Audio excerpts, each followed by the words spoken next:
একটা ইঁদুর এক কৃষকের বাড়িতে গর্ত খুঁড়ে সেই গর্তের মধ্যে বসবাস করত। একদিন সেই ইঁদুর দেখতে পেল সেই কৃষক বাজার থেকে একটি ব্যাগে করে একটি ইঁদুর মারার ফাঁদ নিয়ে এসেছে। সেই কৃষকের বাড়িতে আবার একটা কবুতর, একটা মুরগি আর একটা ছাগল ছিল। সেই ইঁদুর সর্বপ্রথম কবুতরের কাছে গিয়ে বলল, ভাই কবুতর, আজকে তো তোমার মালিক ইঁদুর মারার একটা ফাঁদ নিয়ে এসেছে। ইঁদুরের এই কথা শুনে কবুতর বলল, তাতে আমার কি? ওই ফাঁদ তো আমাকে মারার জন্য আনেনি, এনেছে তোমাকে মারার জন্য।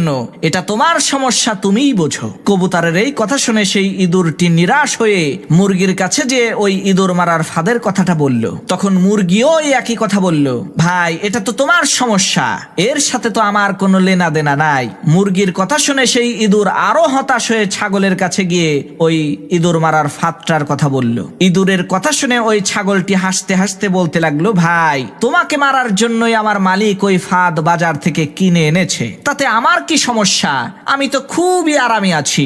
সবার কথা শুনে ওই ইঁদুরটি হতাশ হয়ে কৃষকের বাড়ি থেকে চলে গেল। এদিকে কৃষকের ঘরে পেতে রাখা ইঁদুর মারার ফাঁদের মধ্যে একটা সাপ আটকে গেল।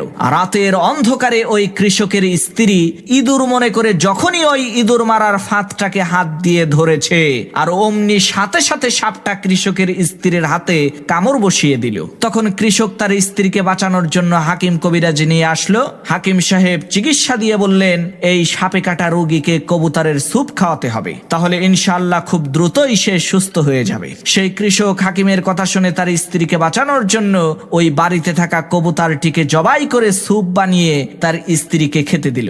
এদিকে তার স্ত্রীর অসুস্থতার কথা শুনে আত্মীয় স্বজনেরা তাকে দেখতে আসলো। তখন ওই কৃষক বাড়িতে থাকা ওই মুরগিটাকে জবাই করে গোশত রান্না করে বাড়িতে আসা মেহমানদেরকে আপ্যায়ন করলো। আল্লাহর কি কুদরত! কিছুদিন পর ওই কৃষকের স্ত্রী সুস্থ হয়ে গেল, যার কারণে ওই কৃষক আনন্দিত হয়ে তার বাড়িতে থাকা ওই ছাগলটাকে জবাই করে এলাকার লোকজনদেরকে দাওয়াত করে খাওয়ালো। প্রিয় ভাইরা আমার, আজকে আমাদের ফিলিস্তিনের মুসলমান ভাইদের বিপদ দেখে যদি আমরা হাসি ঠাট্টা করি, তাদের ব্যথায় যদি আমরা ব্যথিত না হই, তাহলে খুব শীঘ্রই আল্লাহ তাআলা আমাদের ওই মুসলমান ভাইদেরকে ইঁদুরের মতো দূরে কোথাও সরিয়ে নিয়ে যাবে, আর তাদের বিপদকে আমাদের উপরে চাপিয়ে দিয়ে আমাদেরকে কবুতরের স্যুপ বানিয়ে ছাড়বে।